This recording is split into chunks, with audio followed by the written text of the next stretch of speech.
presenting Meteopod. Hello and welcome to an episode of Meteopod, a go-to podcast about weather, climate and everything in between. I'm your host, Omri, and I'm so glad to have you here. Today, we'll dive into two extremely important and interesting topics shaking the US meteorological and climatological communities, and possibly the affected residents worrying about the future. We'll also hear the forecast for today, and let me give you a hint, so far, so wet. Let's start with talking about the upcoming meteorological events. Now, what could be expected today and in the coming days? Today, isolated severe gusts may persist this evening over parts of the northern Rockies. A brief tornado or two, along with locally damaging winds, are possible across parts of the southeast into Sunday morning. Soaking heavy rains are expected in the southeast as well, especially in major parts of the Florida Panhandle, together with parts of Georgia and Alabama. Let's get a bit more specific with the time and place in the southeast. Primary severe potential early tonight should be confined across parts of South Georgia into far south and South Carolina. Enhanced low-level storm relative helicity, or SRH for short, which means that it is the measure of the cyclonic updraft rotation potential in supercells. Moving to the right, may support a few supercell structures persisting this evening. Bulk of this convention should diminish through and/or shift to the lower Savannah Valley and coastal South Carolina by early morning. A brief tornado and localized damaging winds are the primary hazards. Scattered convection redeveloping later tonight through mid-morning Sunday from portions of the northern Gulf across the Florida Panhandle and the southern Alabama into the far southeast Georgia. This will be aided by the strengthening upper-level defluence downstream ejecting into the central Gulf. Heavy rain is likely the primary threat. Near-saturated thermodynamic profiles coupled with adequate low-level storm relative helicity, or SRH, suggests a brief tornado and locally damaging winds will remain possible through 12 Zulu time or 8 a.m. in Florida. Remember to be proactive.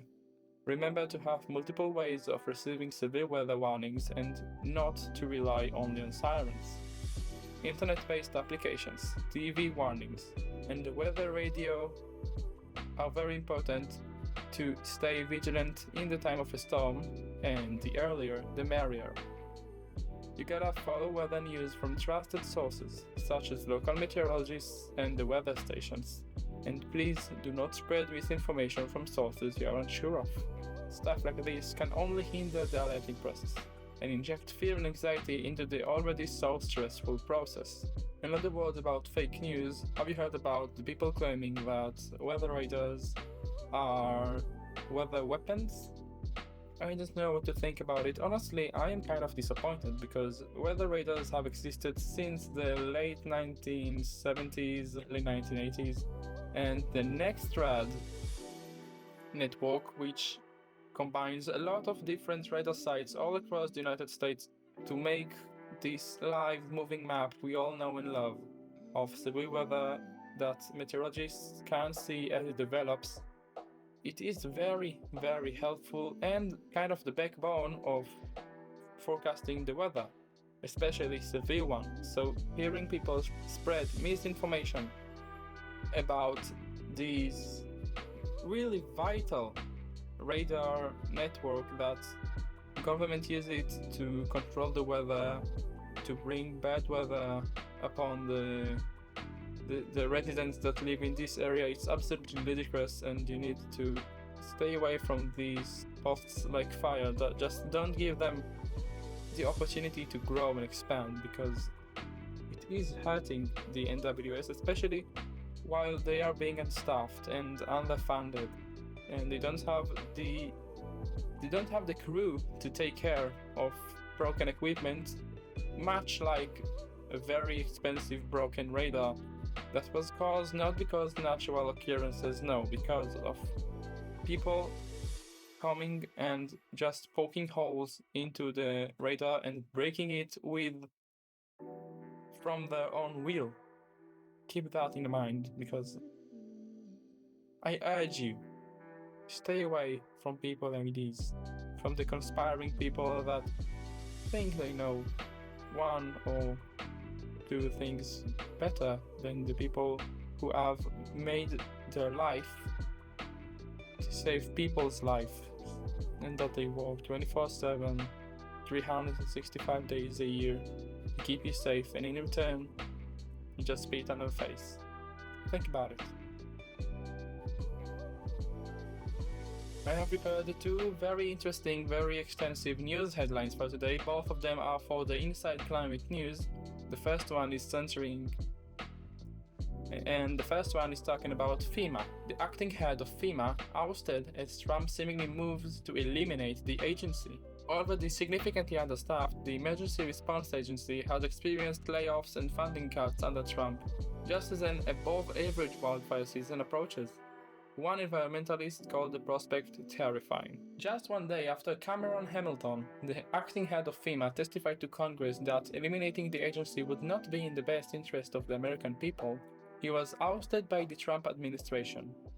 Hamilton's comments directly contradicted statements by the Homeland Security Secretary Kristi Noem, who has previously voiced support for dismantling FEMA.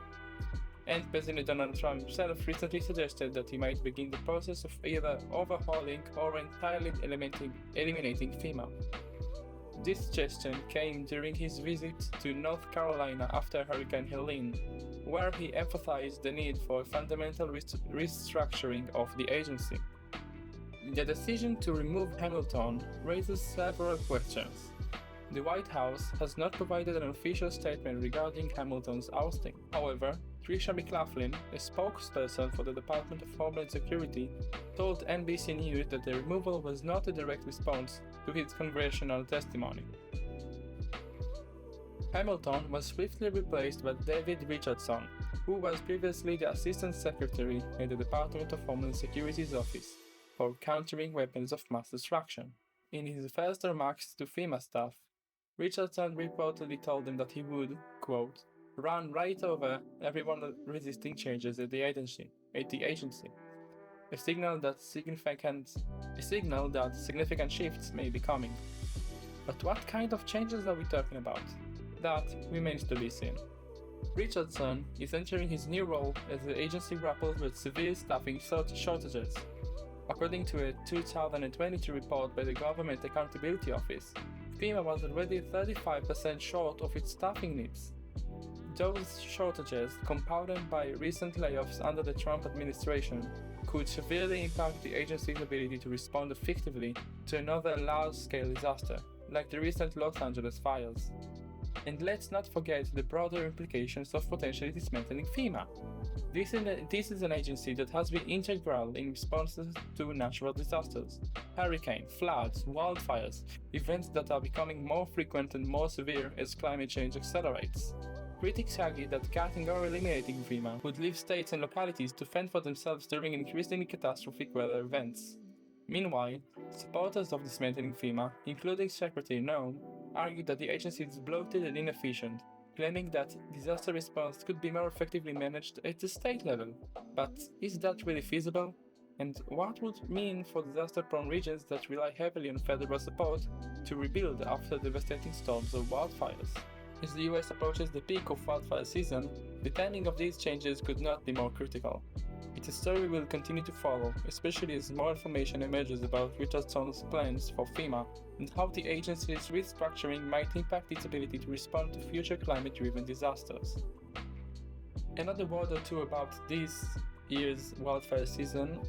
This year's wildfire season is going to be an above-average season, spanning across multiple states, either in the northeast or southwest, either in the northwest or southeast, and it will be truly devastating in a magnitude we'll only able to see over the next few months. So countering these disasters without the help of FEMA could prove itself very difficult to poorer states rather than richer states. Are the richest person? And this raises a question. Should richer states survive better than the poorest states, even though climate change affects everybody? That's for you to think about. Another news article from the Inside Climate News talks about dry weather in Colorado. A dry winter on the Colorado River has big reservoirs on track for trouble. If water levels drop too low, hydropower generation could affect 5 million people across 7 states. But the conditions don't seem to be concerning for Colorado River policymakers. If you were to look at the current map of snow coverage in the Rockies, you'd see a lot of red indicating significantly below average snowpack levels. In fact, every mountain ranges are sitting at less than 50% of their average snow totals for this time of year. And for the Colorado River, which depends on snowmelt to keep its massive reservoirs full, that could spell serious trouble. According to recent federal data, inflows to Lake Powell, the second largest reservoir in the United States, are projected to be just 55% of the average this year. This would mark the third lowest inflow in the past decade, a significant drop that raises concern about the water supply, not just for the Southwest, but for millions of people across multiple states. Cody Moser, a hydrologist with the Colorado River Basin Forecast Center, described the outlook as a pretty poor water supply and spring runoff season. With that kind of warning, you'd expect policymakers and stakeholders to be on high alert, but so far, we haven't seen significant moves to address the situation. Why not? For one, the Colorado River Basin has been through a rough decade of drought and declining water levels, and some might argue that water managers have become somewhat desensitized to report of low snowpack and poor runoff. But the stakes are incredibly high. Lake Powell and Lake Mead, the two largest reservoirs on the river, serve as critical water supplies for cities, agriculture, and power generation. If the reservoirs continue to decline, we could see water cuts, restrictions, and potentially conflict over water allocations. The situation also highlights the increasingly unpredictable nature of Western water supplies in the face of climate change.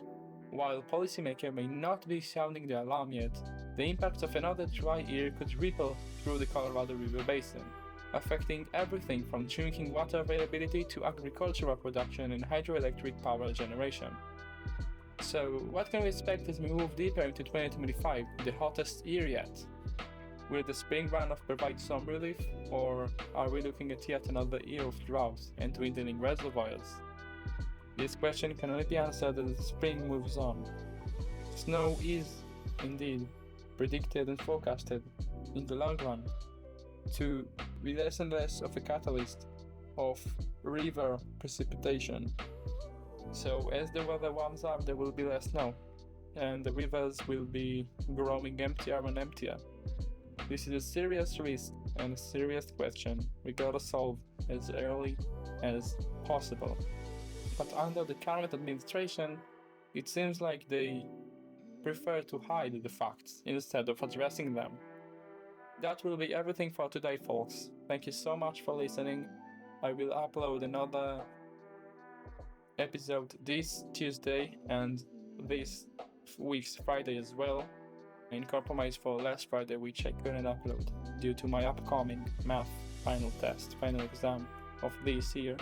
Again, I thank you all for listening and thank you all for taking part of this journey that will last, I hope, a lot of time. And I'll see you in a couple of days, eh? Keep listening, keep exploring, keep being curious. I'll see you later.